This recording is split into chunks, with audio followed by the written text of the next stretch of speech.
Mushroom রান্না করব। বাগানে হয়েছে, দেখো কি সুন্দর। তাই মাশরুমটাকে আমি বটিতে কিভাবে ছাড়াচ্ছি দেখুন।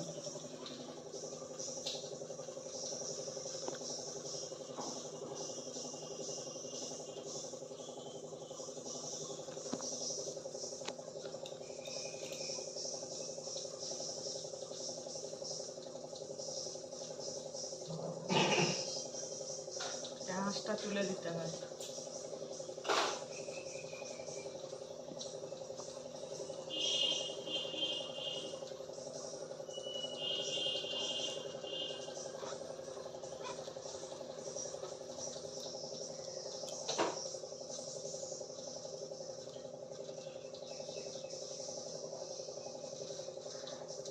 অনেক বড় বড় হয়েছে,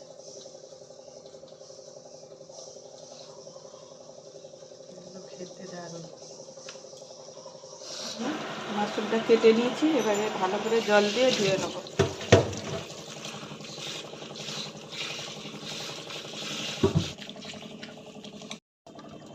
ভালো করে চটকে নিয়েছি, ভালো করে চটকে আমি ধুয়ে নিয়েছি। এবারে ভালো করে নিগড়ে নিগড়ে আমি গামলিতে তুলে নেব।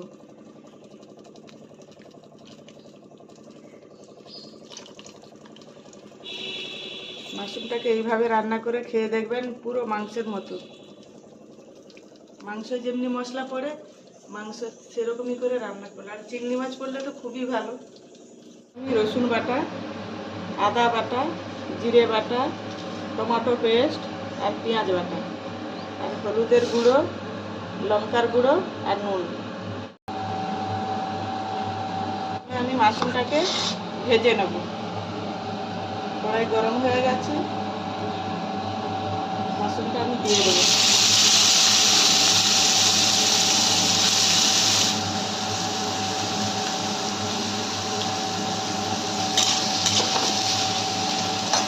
তুলে নেব, হালকা করে ভেজেছি।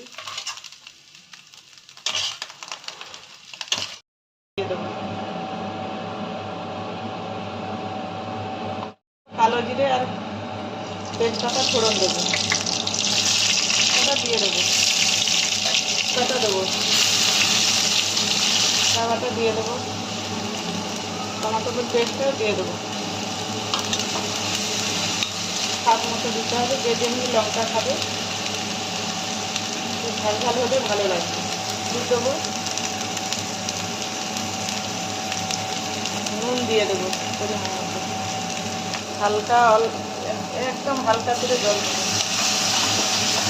দিয়ে দেবো।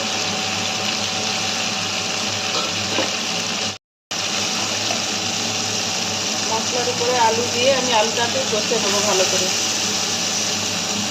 মাশরুমটাও ঢেলে দেবো।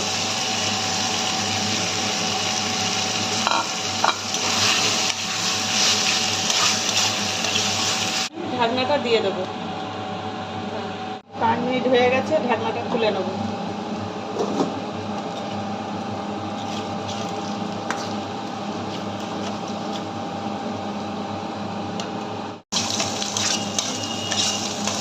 শুকনো শুকনো হয়ে গেছে, আলু সিদ্ধ হয়ে গেছে।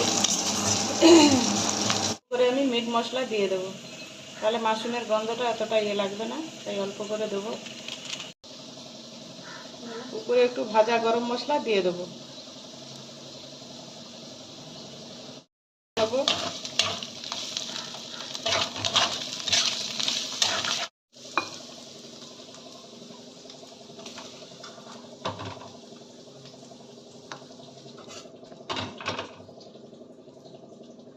মাশরুম রান্না হয়ে গেছে। ভালো হলে কমেন্ট আর সাবস্ক্রাইব করে জানাবেন। ছবিটা এবার